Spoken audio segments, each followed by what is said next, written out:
Welcome students, स्वागत है आप सबका आरबीएससी ऑनलाइन क्लासेस की आपकी अपनी पाठशाला में। हम पढ़ रहे हैं क्लास 12th पॉलिटिकल साइंस। बहुत ही इंटरेस्टिंग दो चैप्टर्स हम खत्म कर चुके हैं और दोनों एक दूसरे से वेल लिंक्ड चैप्टर थे, बिल्कुल जुड़े हुए थे आपस में। पहला चैप्टर था हमारा शीत युद्ध का और दूसरा उस शीत युद्ध के अंत और दुनिया में दो ध्रुवीयता के अंत की से रिलेटेड चैप्टर था। तो दोनों ही चैप्टर आपस में बिल्कुल गुथे हुए थे, लेकिन तीसरा चैप्टर भी बिल्कुल सेम है, उन्हीं की अगली कड़ी है। आप ऐसे समझिए कि आप कोई मूवी देख रहे हैं, आप ओटीटी प्लेटफॉर्म पर कोई जो है वेब सीरीज देख रहे हैं। उस वेब सीरीज का पहला हमारा जो एपिसोड था वो था शीत युद्ध और शीत युद्ध में क्या होता है उसका। दूसरा हमारा एपिसोड था शीत युद्ध के अंत का और उसके बाद जो विश्व के पटल पर जो भी प्रभाव पड़े उसका।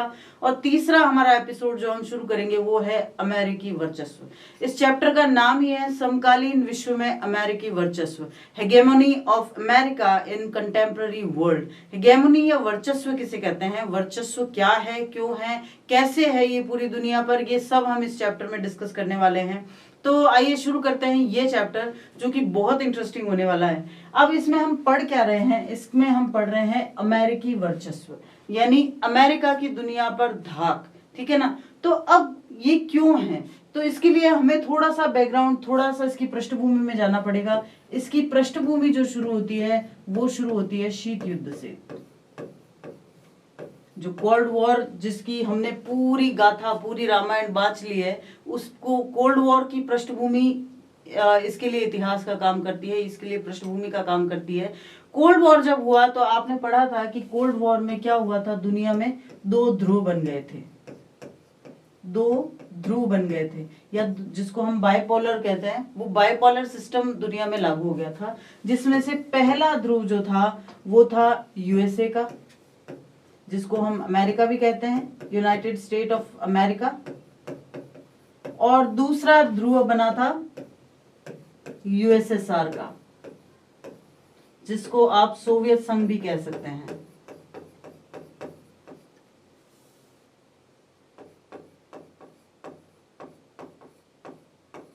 जिसको आप सोवियत संघ भी कहते हैं। ठीक है ना। तो ये दो ध्रुव बन गए थे। इन दोनों ध्रुवों के बीच में जो मुख्य लड़ाई थी वो थी विचारधारा की लड़ाई।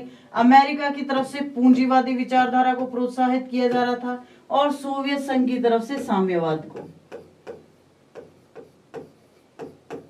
अब इस दो ध्रुवीय लड़ाई का, इस शीत युद्ध का जो अंत हुआ, वो अंत किस पर हुआ, वो अंत पहुंचा यूएसएसआर के विघटन के रूप में।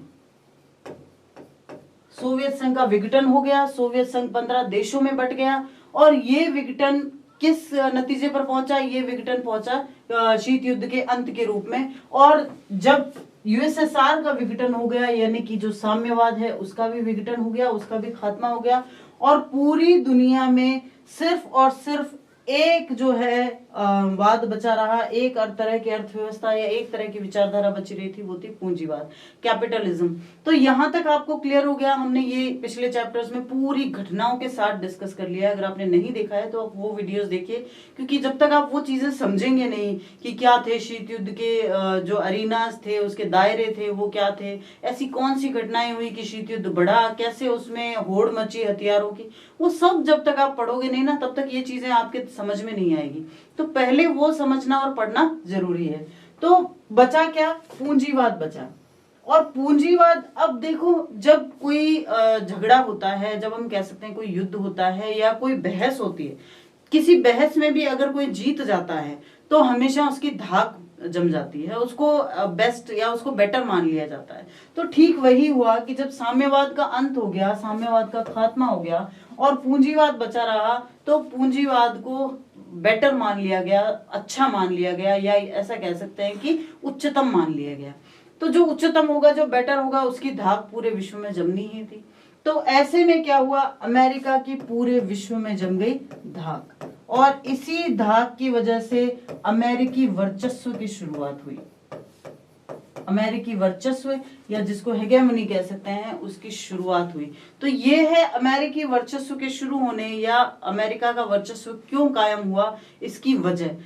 देखो, आज हम बाजार में चले जाएं, कहीं भी चले जाएं, आप बाजार छोटे मोटे किसी मॉल में चले जाओ, वहां आप कुछ भी खरीदोगे तो कोई ना कोई चीज ऐसी मिलेगी जो मेड इन यूएस होगी, ठीक है ना, जो अमेरिका निर्मित होगी, या फिर हम कहीं ना कहीं हर जगह पे हर बात में अमेरिका से कहीं ना कहीं हम लोग प्रभावित हो जाते हैं। चाहे आप, सबसे पहले हम शुरुआत करते हैं हथियारों से, जिनको हम सामरिक या ऐसा कह सकते हैं कि राजनीतिक जो स्तर पर युद्ध चलता है, तो ऐसे युद्धों में अगर हम देखें तो हथियारों की मात्रा अगर सबसे पहले होती है तो वो अमेरिकी हथियार बिकते हैं।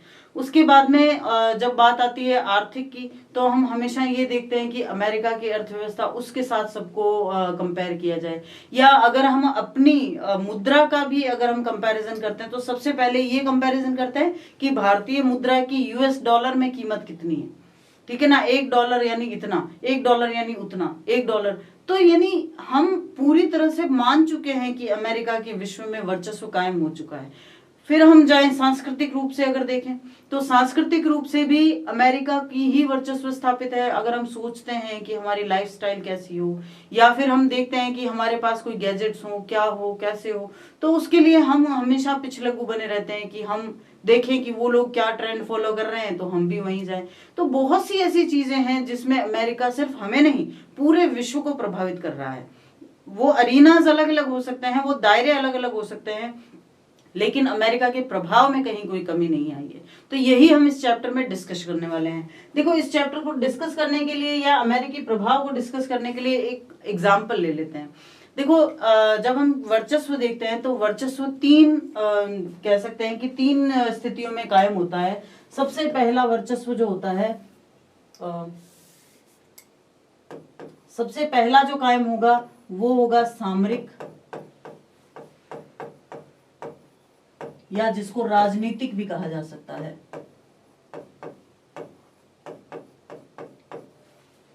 दूसरा होगा आर्थिक, और तीसरा होगा सांस्कृतिक। आपकी बुक में बहुत ही शानदार एग्जाम्पल दिए हुए हैं, उन्हीं एग्जाम्पल को हम डिस्कस कर लेते हैं ताकि आपको ये चीज बिल्कुल क्लियर हो जाए अच्छे से कि हम किस तरह से वर्चस्व की बात करने वाले हैं। देखो, सबसे पहला एग्जाम्पल हम इस बच्ची का लेते हैं। इस बच्ची का नाम है आयशा। इस बच्ची का नाम है आयशा और ये इराक में रहती है, बगदाद में, ठीक है। अब इस बच्ची की स्टोरी क्या है, बहुत ही छोटी छोटी, जैसे हम सपने पालते हैं, ठीक वैसा ही इस बच्ची का सपना है कि ये जो बच्ची है वो पढ़ लिख के डॉक्टर बनना चाहती है। ये बच्ची पढ़ लिख के क्या बनना चाहती है, डॉक्टर बनना चाहती है। लेकिन आप सब जानते हैं कि इराक में इस समय युद्ध छिड़ा हुआ है और कहीं ना कहीं उन युद्धों में अमेरिका का हस्तक्षेप होता रहता है। तो ऐसे ही कुछ झड़पें हुई, कुछ छोटी मोटी, और उन झड़पों में हुआ क्या कि ये बच्ची एक दिन अपने घर में या कहीं गई हुई थी या फिर कहीं भी हो, वहां पर एक बम आके गिरता है और उस बम के हमले में इस बच्ची का एक पैर चला जाता है, एक जो लेग है वो इंजर्ड हो जाता है। इंजर्ड क्या हो जाता है, एक लेग उसका खत्म हो जाता है, उसका पैर काटना पड़ता है। तो अब ये बच्ची ठीक हो रही है, लेकिन अभी भी ये डॉक्टर ही बनना चाहती है। लेकिन किस स्थिति में ये डॉक्टर बन पाएगी, अगर इसके देश में शांति रहे तो, देश में शांति रहे तो, यानी इसके डॉक्टर बनने की क्या कंडीशन है, इसके देश में शांति, ये इसके डॉक्टर बनने की सबसे बड़ी कंडीशन है। तो अब आप क्या समझे इस चीज से, इस बच्ची का एग्जाम्पल क्यों दिया गया। इराक में जो युद्ध की स्थिति बन रही है उस युद्ध में अमेरिका हस्तक्षेप कर रहा है और वहां इस हस्तक्षेप की वजह से कहीं ना कहीं वो युद्ध विकराल होता जा रहा है और उसका सीधा असर किस पर पड़ रहा है, आयशा जैसे छोटे बच्चों पर पड़ रहा है। यानी कि अमेरिकी वर्चस्व आर्थिक या हम कह सकते हैं सामरिक और राजनीतिक दृष्टि से पूरे विश्व में फैल रहा है। अमेरिका कहाँ है, विश्व के पश्चिमी गोलार्ध में है, ठीक है ना, उत्तर पश्चिमी गोलार्ध में। और इराक कहाँ है, उत्तर पूर्वी गोलार्ध में। क्या अमेरिका का लेना देना है, लेकिन फिर भी वो हस्तक्षेप कर रहा है वहां पर। उसके अपने फायदे हैं, उसके अपने हित है और वो अपने हितों के संरक्षण के लिए वहां हस्तक्षेप कर रहा है, लेकिन हस्तक्षेप कर रहा है और कोई कुछ नहीं कह सकता। क्यों, क्योंकि अमेरिका का विश्व में वर्चस्व है, उसकी धाक जमी हुई है, ठीक है। दूसरा चलो हम एग्जाम्पल लेते हैं, ये तो चलो वहां पर जहां पर कि युद्ध के हालात बने हुए हैं, इस तरह की कुछ है। दूसरा एग्जाम्पल हम इस बच्चे का लेते हैं जिसका नाम है जाबू, ठीक है। ये रहता कहाँ है? ये डरबन में रहता है। डरबन कहाँ है? डरबन दक्षिण अफ्रीका का एक शहर है। ठीक है। अब ये बच्चा जो है वो पढ़ लिख के और अपनी लाइब्रेरी बनाना चाहता है। ये चाहता है, बहुत इसको किताबों से प्यार है और इन्हीं किताबों की वजह से ये बच्चा पढ़ लिख कर अपनी एक लाइब्रेरी सेट करना चाहता है।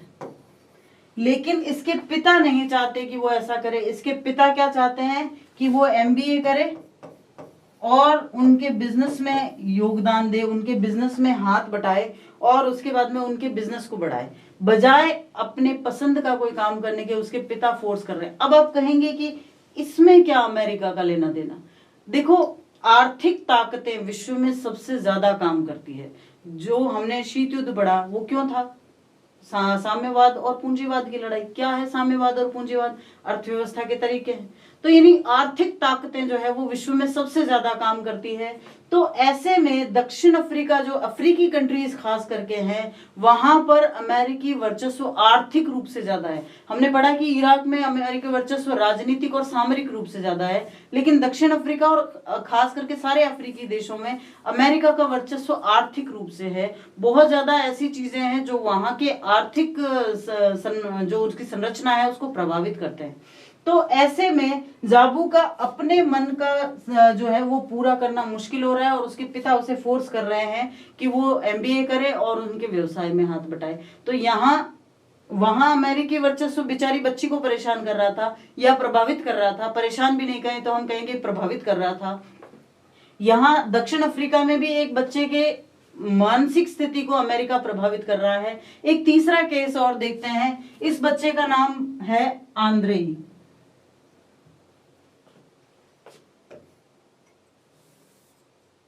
इस बच्चे का नाम है आंद्रेई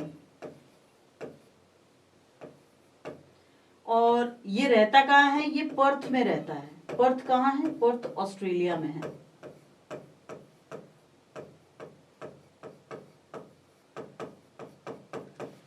अब प्रॉब्लम क्या है?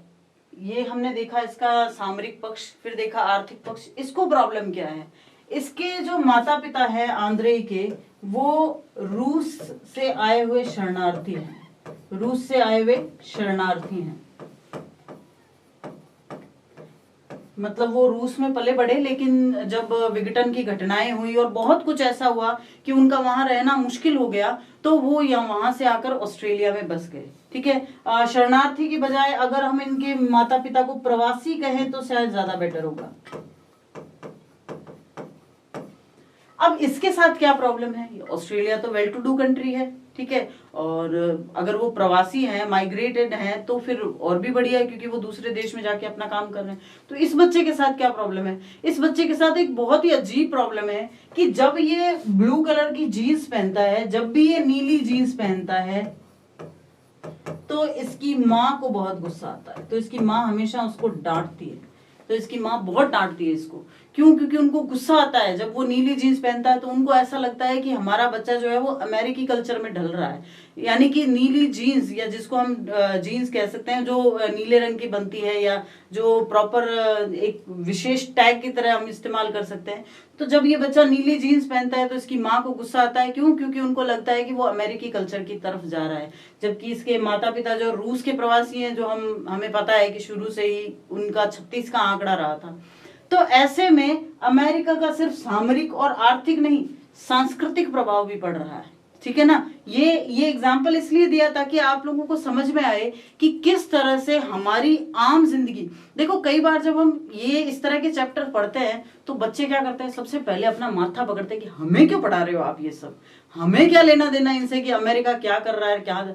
बहुत मैंने देखा है बच्चों को, जब हम ऑफलाइन क्लासेस में भी पढ़ाते तो बच्चों का यही सवाल होता है कि मैडम उसने क्या किया, उसने क्या किया, उससे हमारा क्या लेना देना। ठीक है ना। तो कहीं ना कहीं हम सबकी डे टू डे लाइफ इन चीजों से प्रभावित होती है।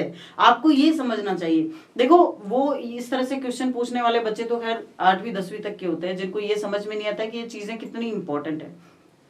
लेकिन आपने एक प्रॉपर सब्जेक्ट के रूप में ह्यूमैनिटीज को लिया है, आप पॉलिटिक्स जो पॉलिटिकल साइंस जो एक प्रॉपर सब्जेक्ट उसको पूरे कॉम्प्रहेंशन के साथ पढ़ रहे हो, तो आपको समझना चाहिए कि हम इन घटनाओं का अध्ययन क्यों करें।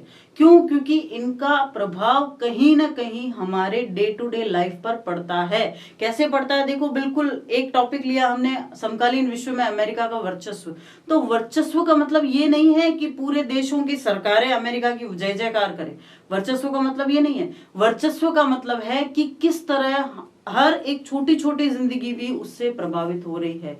रूस में इराक में रहने वाली आयशा प्रभावित है, वो अपनी पढ़ाई डिस्टर्ब कर रही है अमेरिका की वजह से।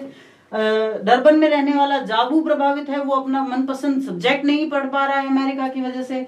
आंद्रे जो ऑस्ट्रेलिया में रहता है वो परेशान है। क्यों? क्योंकि वो अमेरिका की तरफ सांस्कृतिक झुकाव अगर महसूस करता है तो उसके माता पिता उसे डांटते हैं। तो यानी कि अमेरिका का सामरिक, राजनीतिक, आर्थिक और सांस्कृतिक हर तरह से वर्चस्व विश्व पर कायम हो रहा है। ठीक है, तो हमने ये देखा इन केस स्टडीज से कि किस तरह से अमेरिका की जो हेगेमनी है, जो वर्चस्व है, वो पूरी दुनिया पर धीरे धीरे कायम हो रहा है। और उसका सिर्फ राजनीतिक या सिर्फ बड़े बड़े इंस्टीट्यूशंस पर, सरकारों पर या इंटरनेशनल इफेक्ट नहीं है, उसका इफेक्ट हमारी डे टू डे लाइफ पर है। ठीक है, अब चर्चा करते हैं कि वर्चस्व का अर्थ क्या होता है। क्या मतलब है कि वर्चस्व किसे कहेंगे।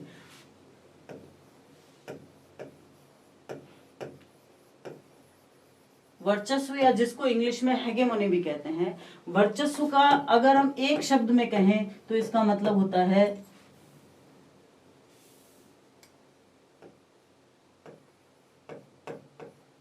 धाक, किसी भी जगह पर अपनी धाक। ठीक है, या फिर अब अगर हम इसको प्रॉपर शब्दों में बांटना चाहे कि भाई शब्दों में अच्छे से बताएं कि वर्चस्व का मतलब क्या होता है, तो हेगेमनी को हम कह सकते हैं कि अपने प्रभाव,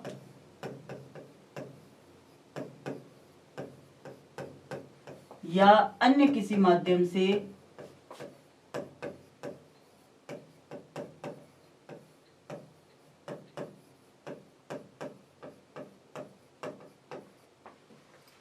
दूसरों की गतिविधियों को प्रभावित करना।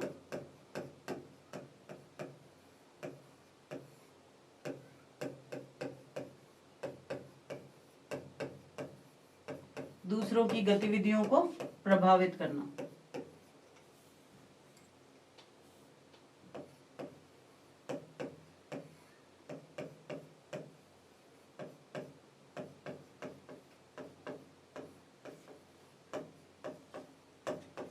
वर्चस्व का शाब्दिक अर्थ माना जाए तो ये होता है।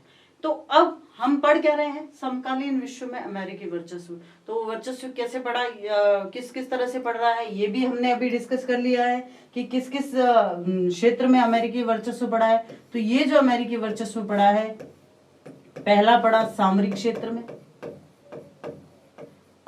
सामरिक का मतलब होता है युद्ध या युद्ध से रिलेटेड। ठीक है, तो हम सामरिक को एक प्रकार से राजनीतिक क्षेत्र भी कह सकते हैं।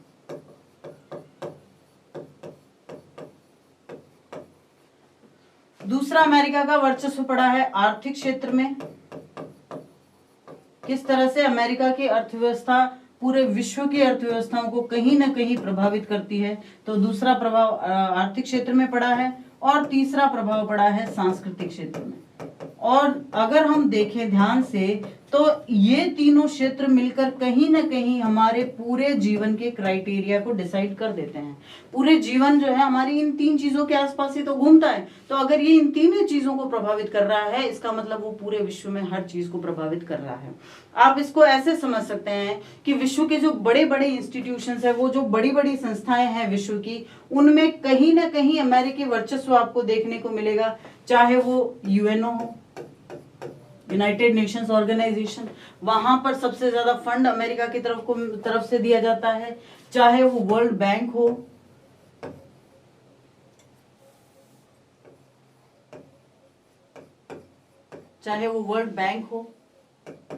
वहां पर सबसे ज्यादा जो हिस्सा है वो अमेरिका का है। चाहे आप उसमें आईएमएफ को काउंट कर सकते हो कि जो इंटरनेशनल मॉनेटरी फंड है आईएमएफ, उसमें भी सबसे ज्यादा फंड अमेरिका की तरफ से होता है। यूनिसेफ ले सकते हो आप, यूनेस्को ले सकते हो। यानी कि कहने का मतलब अगर विश्व की सबसे बड़ी संस्थाओं को वो प्रभावित कर सकता है, उसके पास वीटो पावर है जिसके माध्यम से वो किसी भी प्रकार से अपने आप के जो फैसले होते हैं उनको थोप सकता है। उसके पास नाटो जैसे संगठन है जिसके माध्यम से वो बड़े बड़े देशों के साथ अपनी सामरिक संधियां कर चुका है। उसके पास और भी बहुत से ऐसे साधन हैं जिसके माध्यम से वो कहीं ना कहीं पूरे विश्व की जो व्यवस्था है उसको कंट्रोल करने की कोशिश करता है। तो कैसे करता है, क्यों करता है, कैसे की गई थी, क्या इसका घटनाक्रम रहा, ये हम इस चैप्टर में पढ़ने वाले हैं। तो होप कि आपको इंट्रोडक्टरी रूप से ये समझ में आ गया होगा कि क्या दिया हुआ है इस चैप्टर में। तो इन्हीं चीजों को एक्सटेंड करते हुए हम अगले वीडियोस में पढ़ेंगे। आपको जब तक बेस क्लियर नहीं होगा ना तब तक आप अगली चीजें नहीं समझ पाओगे। तो होप कि आपको समझ में आ गया होगा कि क्यों हम अमेरिकी वर्चस्व को पढ़ने वाले हैं, क्यों हम उसका इतना महिमा मंडन कर रहे हैं। ये सब चीजें आपको ध्यान में रह आ गई होगी। ठीक है, तो मिलते हैं अगले वीडियो में ताकि हम इस चैप्टर के जो इंपॉर्टेंट पॉइंट्स हैं वो डिस्कस कर सकें। Thank you.